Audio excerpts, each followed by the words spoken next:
Hello, my name is Joey from Presto Marketing Group, and today I wanted to talk about 3 different ways small business owners can stay up to date with the most recent tools, guidelines, and trends. And the reason I bring this up is because a lot of small business owners get stuck in the day-to-day activities of their business, and they forget to stay educated and learn about the new things that are coming out in marketing, finance, management, things like that.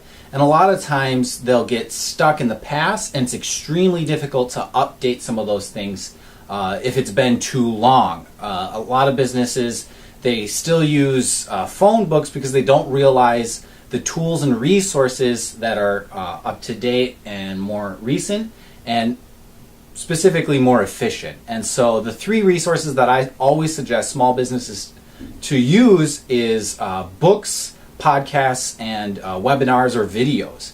And the reason I bring up the 3 different ones is there's different types of people, and people, they absorb information differently. And some people, they love reading books. Some people, when they're driving to work or things like that, they'll listen to a podcast.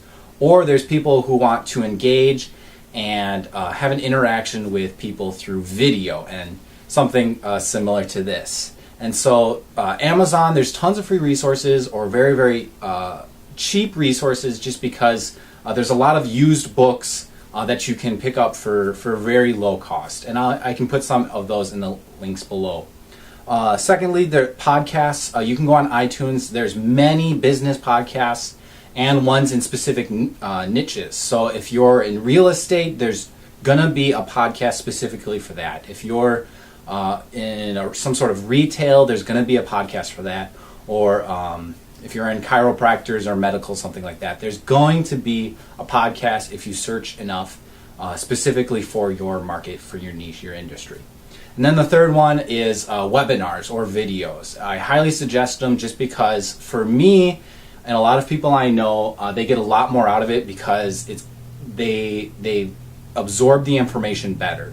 A lot of times if you're listening to a podcast, depending on the type of person you are, it's this background noise, whereas a video, you're definitely watching it and engaging with it and absorbing all of that information. So there are a lot of webinars that you can look up online. YouTube has a lot of videos that are webinars or have been in the past. And Presto Marketing Group also has one, and we'll put that in the link below if you want to check that out. We'll have a monthly one depending on what kind of webinar or case study we want to bring out that month. And I highly suggest it. It's free. It's a free resource. Other companies or industries might come out with webinars that specifically help your industry as well or your problems. So those are just the 3 resources that I highly suggest small businesses stay on top of, just because they can get bogged down with that day-to-day activity. It helps you stay up to date with all the trends, guides, things like that. And it can kind of get you out of that routine, which sometimes, it helps with your business and moving it forward. And so those are just kind of the 3 things that I suggest. Thank you for listening to this video. We'll put those links below. Follow us on LinkedIn and Facebook to get those links as well. And thank you for watching.